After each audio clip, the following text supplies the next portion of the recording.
Right, here we have good old Saab 99. Pretty solid, but it needs a little TLC.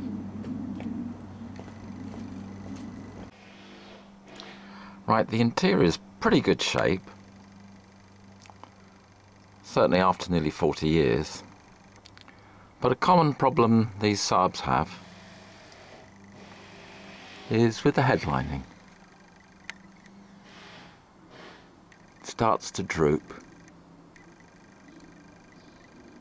The problem is that the foam-backed material, the foam actually disintegrates and comes away from the fiberglass backing. I'm about to replace this one. So what do we need? We need some material to replace the headlining. We need some heat-resistant adhesive. A tape measure would be useful. Some shears to cut the material. A stiff brush to remove the remnants of the foam. You'll need, on the later cars, a T25 Torx screwdriver bit to remove the pieces inside. You'll need a staple gun, preferably with quite shallow staples. 6mm should be okay. And some filler spreaders to help you spread the glue. The adhesive and headlining material I purchased from a supplier in the UK called Woolies. I dare say other suppliers have this material.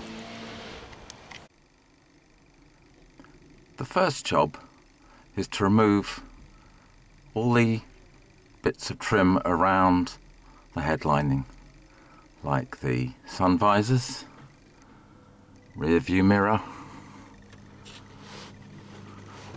grab handles, interior lights. Once these things are removed, the fiberglass shell to which the headlining is attached will be removable.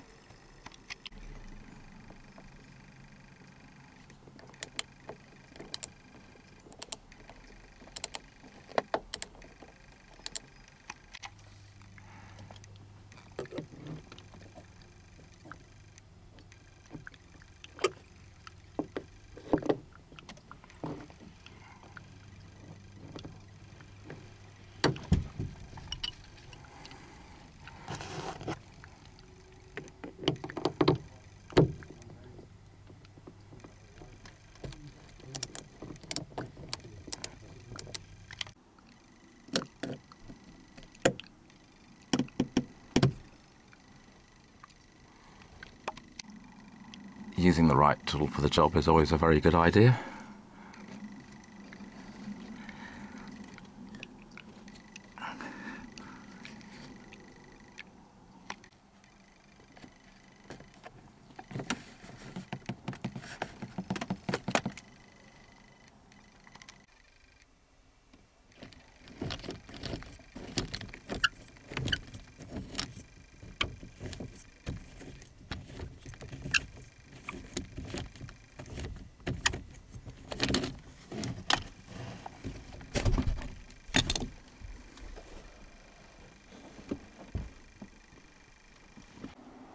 Right, we now have the fiberglass shell detached from all the surrounding fittings.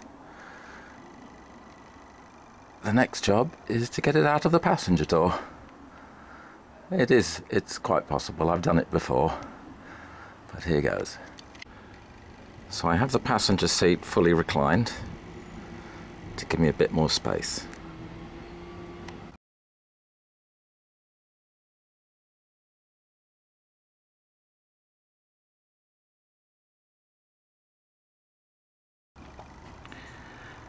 So you can see what I mean about the rather rotten foam.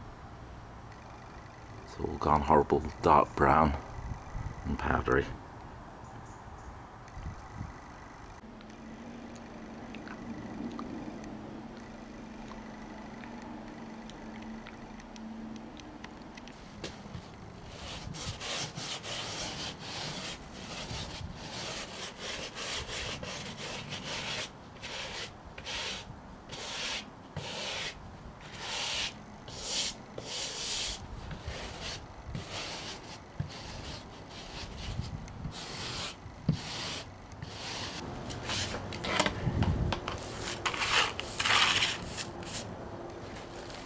Right, the next step, once all the old foam has been removed, is to size this fiberglass.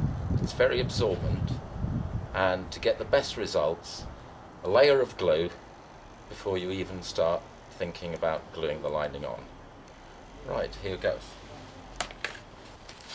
Right, so I'm using a heat-resistant glue, probably the best adhesive for interior trim.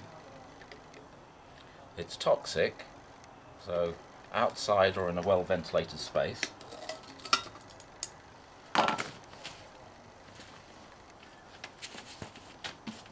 I like to use a squeegee spreader. These are for spreading body filler.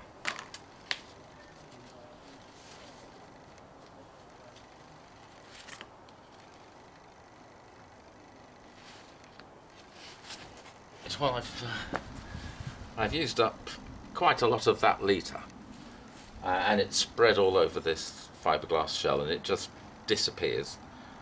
But the idea is that it'll help me when I put on another coat of adhesive and apply the fabric, so it should stick a lot better. I found out the hard way, by the way. First one started to droop after a few months.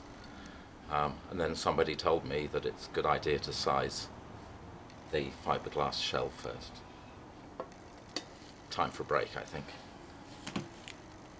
Right, when it comes to actually laying the material, the method that I've used is to find the centre line and chalk it in, and then work in parallel strips between 100mm and 150mm, that's 4 inches to 6 inches, either side of the centre line, and work your way out towards the edge. It's always worked in the past. We apply adhesive, more adhesive to the fiberglass shell, and also adhesive to the back of the headlining material. That is, if it comes with a scrim backing to the foam. In one case I could only get material with just the foam backing. That was a bit more challenging. Anyway, time to get down to work.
I've decided to work in 150mm strips, 6 inches.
first strip done.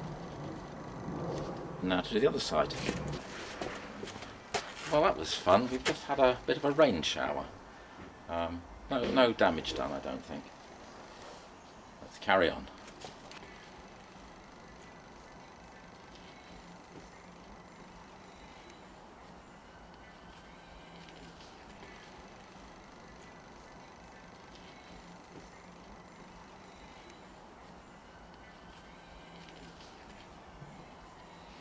Nearly there. Right, the last little bit. These corners, they take a bit of care because they've got like compound curves. I'm going to start from the middle. Notice I haven't got my gloves with the glue on. I gently smooth it and try and keep the creases out. Not always possible, but here goes.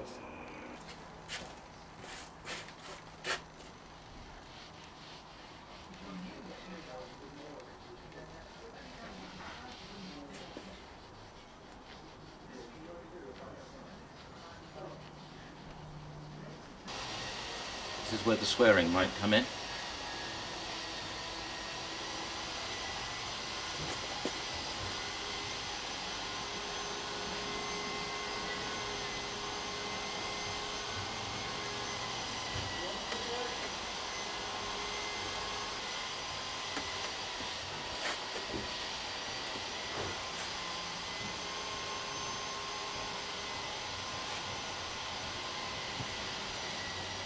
A couple of slight wrinkles, but nothing too bad.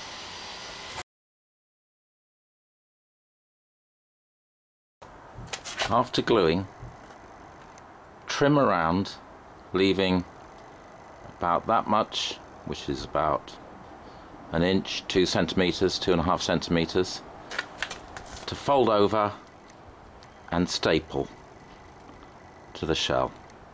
That's really just to keep it neat for installation. Once it's installed, these staples don't really do very much.